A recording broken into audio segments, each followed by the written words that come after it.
Hello friends. तो आज हम ये बात करेंगे कि हमें अपना ऑप्शनल कैसे सिलेक्ट करना है। बहुत ही सिंपल है। देखिए तो बहुत से एस्पिरेंट्स ये कहते हैं कि अंजलि मैं अपना ऑप्शनल कैसे सिलेक्ट करूं, मुझे समझ में नहीं आ रहा है। तो मैं आपको बता दूं फ्रेंड्स, देखिए आपको ऑप्शनल सिलेक्ट करने का सबसे आसान तरीका ये है। क्या मैं आपको बताऊं?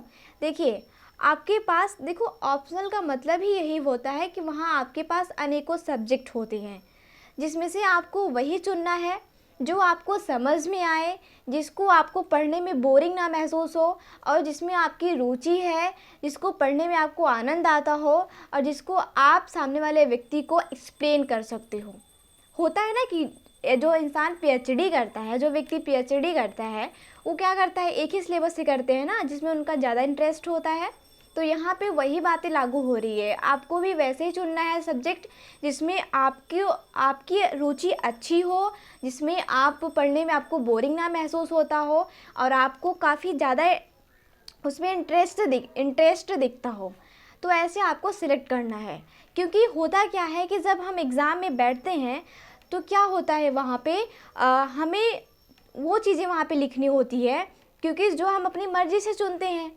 अब भाई आप उसी सिलेबस में से आएगा ना जो आप अपनी मर्ज़ी से चुनोगे। तो इसलिए अगर वहाँ पे आप अपना सब्जेक्ट सिलेक्ट कर भी लेते हो तो क्या होता है, वहाँ पे उस सब्जेक्ट में से कहीं से भी अगर क्वेश्चन पूछा जाता है तो अगर आपकी उसमें अच्छी पकड़ है, आप में उस सब्जेक्ट में इंटरेस्ट है, तो आप ये कंफर्म है कि अगर आप उसे वहाँ पे नहीं भी पढ़ के गए हो उस सब्जेक्ट को, तो भी अगर आप थोड़ा बहुत समझे हो तो भी वहाँ पे आप अपने उस कॉन्सेप्ट को लिख सकते हो जो आप ऑलरेडी उस सब्जेक्ट के प्रति अपना जो सोच है, थिंकिंग करके आप जो पहले से सोच विचार के रखे रहते हो। तो बस यही बातें यहाँ पे लागू होती है कि आपको वही चुनना है जिसमें आपका ज़्यादा इंटरेस्ट हो, जिसको पढ़ते वक्त आप बोरिंग नहीं महसूस करते हो, जिसको पढ़ते वक्त आपको अच्छा लगता है, वही सिलेक्ट आपको करना है, वही सब्जेक्ट। ठीक है फ्रेंड्स। तो और मैं आपको बता दूं, मैंने जो अपना सिलेबस चुना है वो मेरा तो समाजशास्त्र है, सोशियोलॉजी।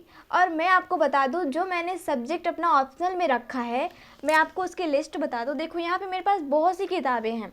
इसमें वो किताबें हैं जो यूपीएससी की मैंने ख़रीदी है वो, एंड जो ग्रेजुएशन हम करेंगे वो सारी किताबें हम रखे हैं यहाँ पे। जिस जिस जिस सब्जेक्ट में मैं बीए करूँगी वो सिलेबस यहाँ पे है। और साथ ही साथ यहाँ पे जो पुरानी एनसीईआरटी है, जो न्यू वाली एनसीईआरटी है, वो भी मैंने यहाँ पे रखा है। वो भी, ये सब किताबें मैंने एक बार ऑलरेडी मैंने लर्न किया है और अभी मुझे करना भी है। ठीक है। और यहाँ पे देखिए अब बात आती है मेरे ऑप्शनल की। तो मेरे ऑप्शनल की देखो बुक ये 1 2 3 4 एंड यहाँ पे एक मैं पढ़ रही हूँ, ये 5।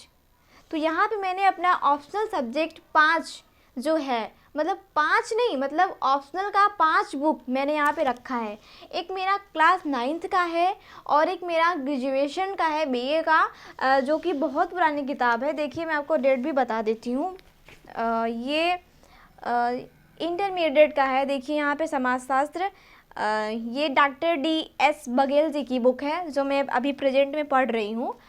और ये 2014-15 की बुक है। सोचिए जो मैं यहाँ पे पढ़ रही हूँ, आप इस बुक को देख के अंदाज़ा लगा सकते हो कितनी पुरानी हो चुकी है। मैंने इसे काफ़ी संभाल के रखा है जो कि आज मुझे ये देखो काम में आ रही है। तो ये तो 15 की हुई, 2015 की। और बाकी यहाँ पे देखो एक मैंने यहाँ पे रखा है बुक, मैं आपको दिखाई देती हूँ। देखिए ये ऑप्शनल है। ऑप्शनल देखो मेरे पास सोशियोलॉजी की पूरी 5 किताबें मैंने रखी है। ये भी बीए की है, बीए प्रथम वर्ष का है ये बुक, सोशियोलॉजी का है। ठीक है, समाजशास्त्र। और ये भी काफ़ी पुरानी है। अगर मैं इसका डेट देखूं तो ये भी 15-16 का ही है। तो फ्रेंड्स देखिए ये तो बीए का है और ये भी इंटर का है। और यहाँ पे ये जो है ये क्लास 9th का है, आप देख सकते हो। और बाकी ये जो है ये 11th का है और 12th का। तो मैंने यहाँ पे टोटल 5 किताबें अपना ऑप्शनल जो मैंने सिलेक्ट करके रखा है, मैंने उसको यहाँ पे रखा है और मैं अभी एक पढ़ भी रही हूँ।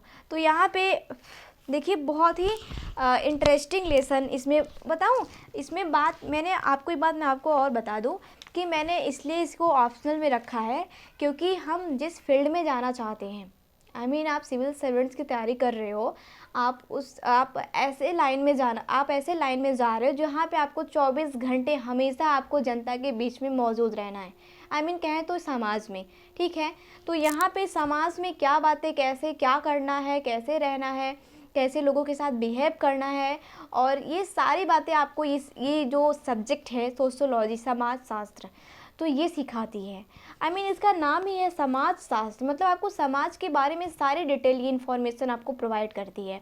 तो इसलिए मेरा यही उद्देश्य रहा कि मैं इस सब्जेक्ट को सिलेक्ट करूं, और अगर मैं इसको अच्छे से नहीं भी पढ़ती हूं, अगर बाय चांस मुझसे इसमें से कहीं से भी सवाल वो चैप्टर से आ जाते हैं जो मैंने लर्न नहीं किया है, तो भी मेरे पास कॉन्फिडेंस है कि मैं उस सवाल को हल कर सकती हूँ, ठीक है।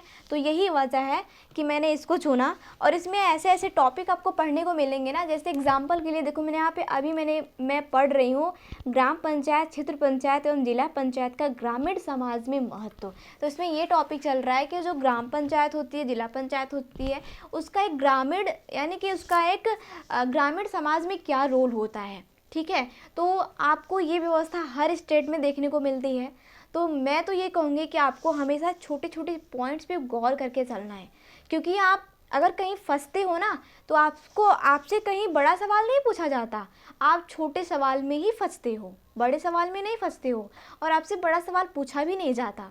सिर्फ आपको छोटे छोटे जो टेंडर में सवाल चलते हैं वही पूछा जाता है, और बस नज़रिया ये होता है कि पूछने का तरीका थोड़ा अलग होता है, जिसकी वजह से व्यक्ति क्या होता है, फंसता है। लेकिन मैं आपको बता दूं, देखिए जितने भी सीसैट्स के क्वेश्चन हैं मैं उसको सॉल्व करती हूँ, और उसमें जो भी चीज़ें आती हैं मुझे बहुत सी चीज़ें समझ में भी आती है और बहुत सी चीज़ें नहीं भी समझ में आती है। तो इसका मतलब ये तो नहीं है कि मुझसे नहीं होगा मैं छोड़ दूँ, नहीं। तो अभी मैं खुद से पढ़ रही हूँ। सोचो, जब खुद से पढ़ने पे इतना कॉन्फिडेंस है, इतना मुझे मज़ा आता है, तो जब मुझे एक टीचर, मुझे कोई व्यक्ति अगर मिल जाएगा सलाह देने के लिए, तब मुझे कितना अच्छा लगेगा, तब मैं कितने अच्छे से पढ़ूंगी, तब तो और मज़ा आएगा। तो कहने का मतलब ये है कि आपको वही चीज़ें, अभी देखो मैं जो भी डिसीज़न ले रही हूँ मैं खुद से ले रही हूँ, खुद से सोच समझ के ले रही हूँ, और आगे भी आपको खुद से ही लेना है, तो क्यों ना अभी से लेना स्टार्ट कर दें। हाँ, तो वो अरस्तू ने एक बात कहा है कि आप जितने जल्दी अपने आप तर्क वितर्क करना सीख जाते हो ना, समझो उसी दिन आप अपने पैर पे खड़े हो जाते हो, ठीक है फ्रेंड्स। तो यहाँ पे अब आपको अभी से डिसीजन खुद से लेना है, ना कि किसी के सलाह से, ठीक है। तो आप जानते हो कि जो आपका आर्टिकल 74 है उसके तहत भी जो प्राइम मिनिस्टर होते हैं वो अपना सलाह प्रोवाइड करते हैं प्रेसिडेंट को, लेकिन प्रेसिडेंट कहीं ना कहीं क्या होता है कि अपना भी सलाह जो प्राइम मिनिस्टर होते हैं उनको दे देते हैं, ठीक है। तो यहाँ पे ये बात भी चलती है।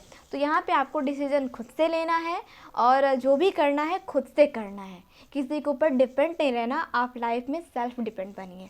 तो ठीक है फ्रेंड्स, तो आई होप कि आपको बातें समझ में आई होंगी कैसे ऑप्शनल सिलेक्ट करना है। ओके माय डियर फ्रेंड्स, तो हम फिर मिलते हैं नेक्स्ट वीडियो में। Thank you so much.